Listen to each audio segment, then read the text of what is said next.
নাটোর সদর উপজেলার লেঙ্গুরিয়া এলাকা একসময়ের খরস্রোতা নারদ নদকে সংকুচিত করে বসানো হয় 2 কপাটের এই রেগুলেটর। উদ্দেশ্য নারদের পানি নিয়ন্ত্রণ করা। তবে হয়েছে উল্টোটা, নদীর দুপার পরিণত হয়েছে ময়লার ভাগাড়ে। সুইচ গেটটা দিয়ে নদীর আরো গলা চেপে মেরে ফেলছে। নদী ছিল বড়, হয়ে গেছে ছোট।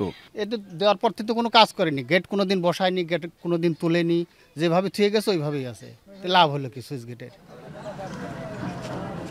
নাটোর সদর উপজেলার সীমান্তবর্তী গোদাই নদীর চিত্র এটি। নদীর পানি প্রবাহ না থাকলেও পানি উন্নয়ন বোর্ড রেগুলেটর দিয়ে এখনও নিয়ন্ত্রণ করছে পানি। ফলে নদীর দুপারে জমেছে কচুরিপানা।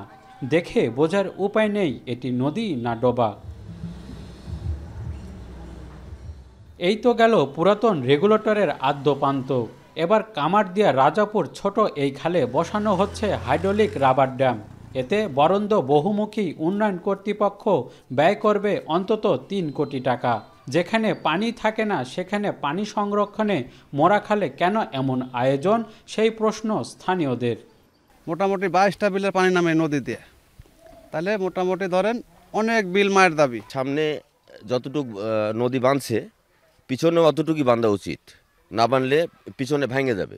যতটুকু পানির প্রয়োজন আমাদের বিলের, ততখানি পানি রাখার প্রয়োজন মতো করে আমরা এখানে আটকাবো, না হলে ততদিন আটকানো চলবে না, খোলাই থাকবে, পানি চলে যাবে।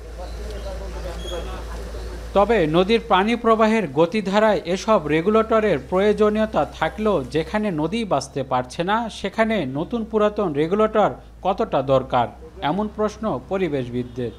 সুইচ গেটগুলো যেখানে প্রয়োজন নাই অপসারণ করব, কারণ সুইচ গেটগুলো তো আমাদের কোনো কাজে লাগছে না, সুইচ গেটগুলো অপসারণ করব। আর নতুন করে সুইচ গেটের যদি কথা বলে সেখানে আমি বলবো সুইচ গেটগুলো মনে হয় না আমাদের আর প্রয়োজন আছে, কারণ আমাদের নদীতে পানি নাই, নদীর সেই নাব্যতা নাই। তবে এরই মধ্যে বড়াল নদী থেকে রেগুলেটর সরানোর কথা জানায় পানি উন্নয়ন বোর্ড। তাছাড়া সম্ভাব্যতা যাচাই করে অপ্রয়োজনীয় রেগুলেটর সরানোর আশ্বাস পানি উন্নয়ন বোর্ডের। আমাদের যে পানি উন্নয়ন বোর্ডের বিভিন্ন রেগুলেটর সমূহ, এগুলি বিভিন্ন সময় এবং অনেক পূর্বেই নির্মিত, এবং এই রেগুলেটরগুলির মধ্যে কোনগুলির রিমডেলিং প্রয়োজন অথবা রিপেয়ার প্রয়োজন বা কোনটির প্রয়োজনীয়তা আছে বা নাই, এই বিষয়গুলো নিয়ে আমাদের একটি স্টাডি হয়েছে এবং অনেক ক্ষেত্রে স্পেশাল রেগুলেটর নিয়েও স্টাডি বা এরকম কাজ করা হচ্ছে। তো এই রিপোর্টগুলোর প্রেক্ষিতেই ব্যবস্থা নেওয়া হবে। নদীর স্বাভাবিক পানি প্রবাহে প্রতিবন্ধকতা দূর করার পাশাপাশি যেখানে সেখানে রেগুলেটর নির্মাণ বন্ধে পদক্ষেপ নেয়ার দাবি পরিবেশ কর্মীদের। মাহবুব হোসেন, এখন, নাটোর।